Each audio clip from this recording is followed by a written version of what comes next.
অনিরুদ্ধ রায় উচ্চ মাধ্যমিকে পঞ্চম স্থান অধিকার করেছে গোটা বাংলার মধ্যে, আর কলকাতার মধ্যে সে প্রথম স্থান অধিকার করেছে। আমাদের সঙ্গে এই মুহূর্তে রয়েছে অনিরুদ্ধ। তোমার কাছে একদম প্রথমেই যেটা জানতে চাইবো, তোমার ভবিষ্যৎ পরিকল্পনা কি রয়েছে? আমি ফিজিক্স নিয়ে পড়তে চাই।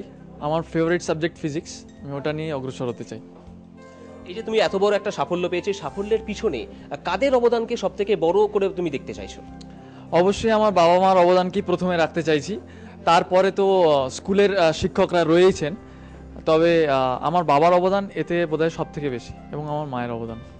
আচ্ছা, গোটা বছর তুমি পড়াশোনা করেছো, পরীক্ষা যখন সামনে এসেছিল তখন কত ঘন্টা করে পড়তে, বিশেষ কোনো প্রস্তুতি নিতে কিনা, এরকম কি বিষয় রয়েছে? পরীক্ষার আগের 2-2.5 মাস পুরো দিনটাকে আমি নিজের মতো করে ডিভাইড করে নিতাম। সাবজেক্ট ওয়াইজ 2 ঘন্টা 3 ঘন্টা করে পড়তাম। তো ধরুন একদিনে 8-10 ঘন্টা, সেটা পরীক্ষার আগে।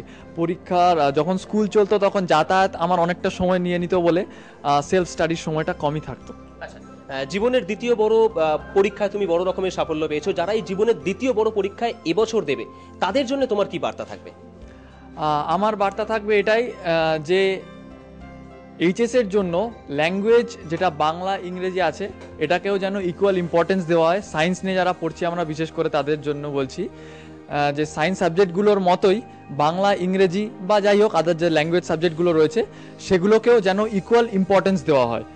এবং সায়েন্স সাবজেক্টগুলোর ক্ষেত্রে কোনো সাজেশন ভিত্তিক পড়াশোনা না করে টেক্সট বইটা ভালো করে পড়া উচিত।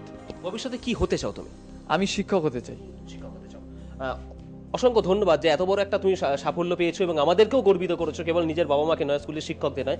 এই গর্বটা, এই যে আনন্দটা তুমি আমাদের দিয়েছো, এটা আমরা উপভোগ করে নিতে চাইছি। আর প্লাসের পক্ষ থেকে একটা ক্ষুদ্র উপহার তোমাকে তুলে দিতে চাইছি, তোমার ভবিষ্যতের উজ্জ্বল সাফল্য কামনা করে।